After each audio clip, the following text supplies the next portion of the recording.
ஜெயங்கொண்டம் அருகே ஆமணக்கந்தோண்டி கிராமத்திற்கு ரேஷன் கடை மற்றும் கால்நடை மருத்துவமனை உள்ளிட்ட பல்வேறு கோரிக்கைகளை முன்வைத்து விவசாய சங்கத்தினர் கவன ஈர்ப்பு ஆர்ப்பாட்டம் நடத்தினர்.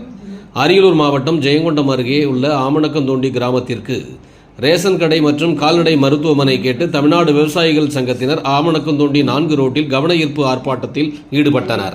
ஆர்ப்பாட்டத்தில் ஆமணக்கந்தோண்டி கிராமத்திற்கு புதிய ரேஷன் கடை, பழுதடைந்துள்ள மேல்நிலை நீர்த்தேக்க தொட்டியை அகற்றிவிட்டு புதிய மேல்நிலை நீர்த்தேக்க தொட்டி அமைத்து கொடுக்கவும், புதுச்சாவடி நடுநிலைப் பள்ளி அருகே பழமையான புளிய மரத்தை அகற்றிட கோரியும், கால்நடை மருத்துவமனை மற்றும் ரேஷன் கடை, ஆமணக்கந்தோண்டி கிராமத்தில் மூடி கிடக்கும் நூலகத்தை செயல்பாட்டிற்கு கொண்டு வருவது உள்ளிட்ட பல்வேறு கோரிக்கைகளை வலியுறுத்தி தமிழ்நாடு விவசாயிகள் சங்கத்தினர் கவன ஈர்ப்பு ஆர்ப்பாட்டம் நடத்தினர்.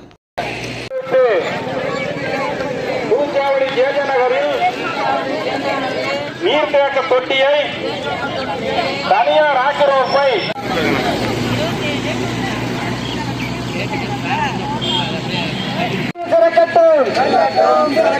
தமிழக அரசு ஆமணக்கந்தோண்டி மக்களுக்கு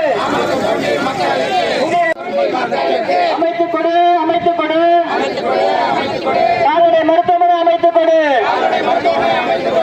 ஆமணக்கந்தோண்டி அமைத்துக் கொடு, புதிதாக அமைத்துக் கொடு, புதுச்சாவடியில் உள்ள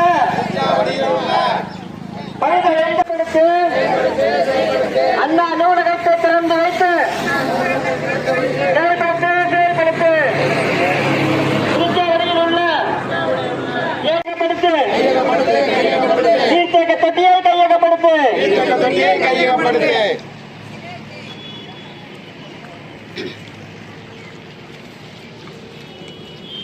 நமக்கு கிடைத்திருக்கக்கூடிய குடிநீர் வசதி, மின்விளக்கு வசதி மற்றும் இங்கு ஆமணக்கந்தோண்டியில் இருந்து அணக்கரை வர பெறக்கூடிய நிலை உள்ளது.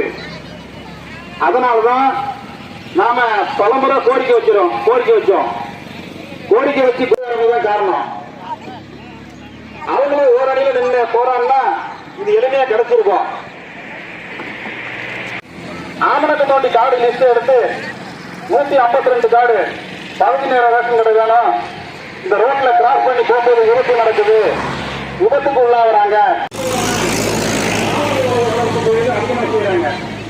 அப்படி இருக்கும்போது தாமரை ஓட்டி போகணும்னா இதெல்லாம் பின்னாடி போகணும், இல்லைன்னா இடப்பட்டு போகணும்.